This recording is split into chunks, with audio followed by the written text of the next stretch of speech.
And then moving aside here, I've got my Powermatic bandsaw. This is a 24-inch bandsaw that I picked up off of Craigslist a little over a year ago, and it is a beast. It's got 15 inches of resaw capacity. Primarily I built it because of all of the 8-quarter mahogany that I have and hope to use.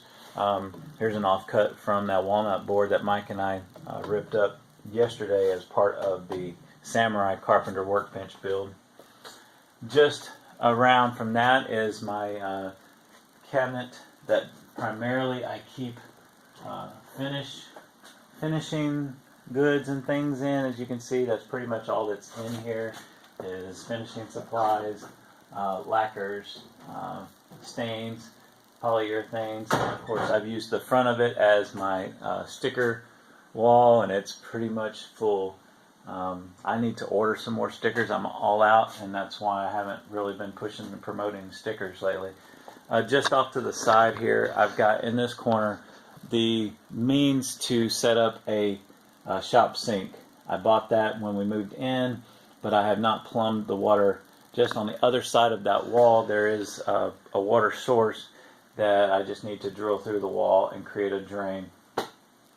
And right beside that is where I've been storing my Harbor Freight flux core welder that I've never actually turned on and used. Hope to change that this year.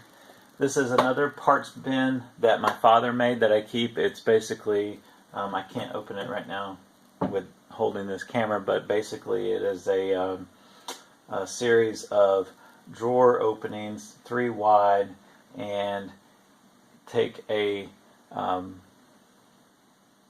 container, what is it, radiator fluid container, coolant, and take those and lay them on the sides and cut out the side, and it becomes a bin for storing just random parts. So then as we move along over here, I've got some still some more lumber from the bench build on the ground there. This is a belt sander that is open on one side that I need to do some work on. Daryl, when he came, he just loaded me up. Actually, I picked this up when Mike and I went down for some additional material for the bench build. So I've moved it over here. I hope to start tinkering with this and see if I can get it working. It's an older unit, but I think that it still works. Right behind that is the lathe that he gave me. It's a Craftsman lathe. I've made one pin on it, and again, one of those things I hope to get to. I did clear out some space behind it recently, and so I can actually get to it now. Out on the other side of the lathe is my Grizzly jointer. This is an 8-inch jointer. It's got the helical cutting head, and I couldn't be more pleased with this jointer. It's an absolute dream to use. Just ask Mike Walls. He's been in here before and has used it. And that pretty much makes the round. So if we turn here to the center, you can see basically the centerpiece of my shop is the Wood Whisperer assembly table. This is the dead flat level assembly table that he did in conjunction with finewoodworking.com many years ago. I downloaded the plans and built it, and I love it. It's got the torsion box. It's large, it's heavy, but it has just a wealth of storage space below, both in cabinet and drawer space. Daryl, one of the little projects he did when he was here was he added this paper reel so that you can pull this brown paper over and catch a lot of the glue, and as you can see, it works really well for that. These are actually the legs for the Samurai Carpenter workbench. That's another piece of walnut that is getting ready to be milled up. Down over here are all of the different components in various states of glue up. All of the trestle ties are laminated. All of the side rails are laminated as well.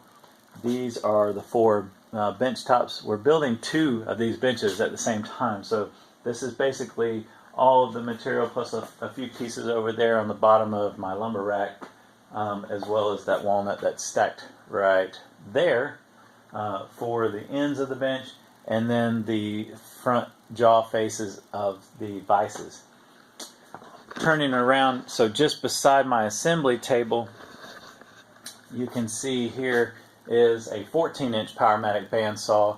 This is the bandsaw that was my father's, and I've kept it. I mostly keep smaller blades on it. Occasionally I'll change the blade out for a ripping blade if I don't feel the need to use the larger bandsaw, but it's nice to have the smaller bandsaw because I can make finer cuts and things on it. It's on a mobile base, one of the Rockler mobile bases, and then over behind it is, come back around over here, is the table saw.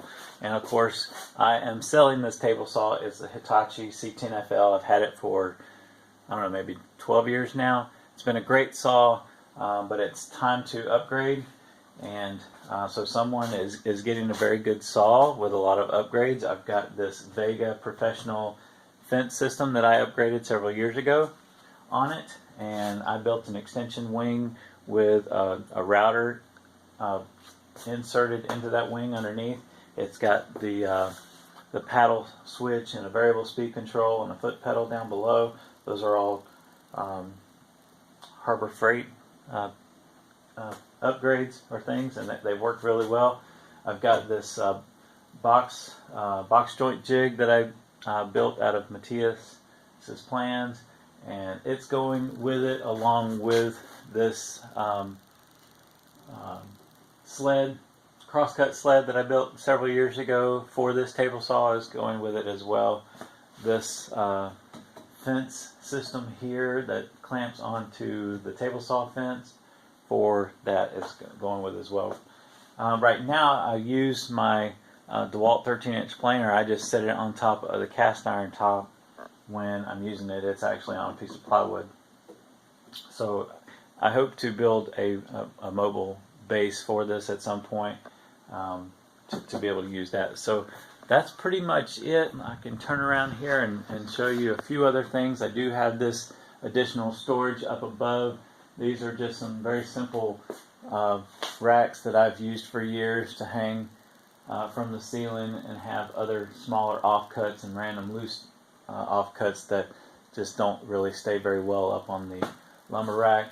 I've got a reel up here that's tied into the compressed air system.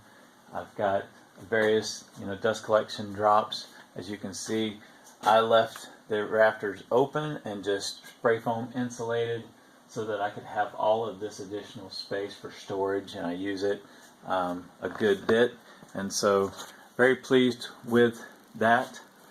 So I know this video has probably gone a little bit longer than I anticipated. I'll try to edit it down as much as I can, but that kind of gives you an idea of what amount of space I've got here in my shop.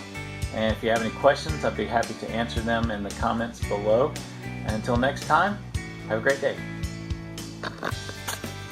Oh yeah, and I can't forget the jet filtration system up above. This thing is great. I love it. One of the best investments I ever made for my workshop.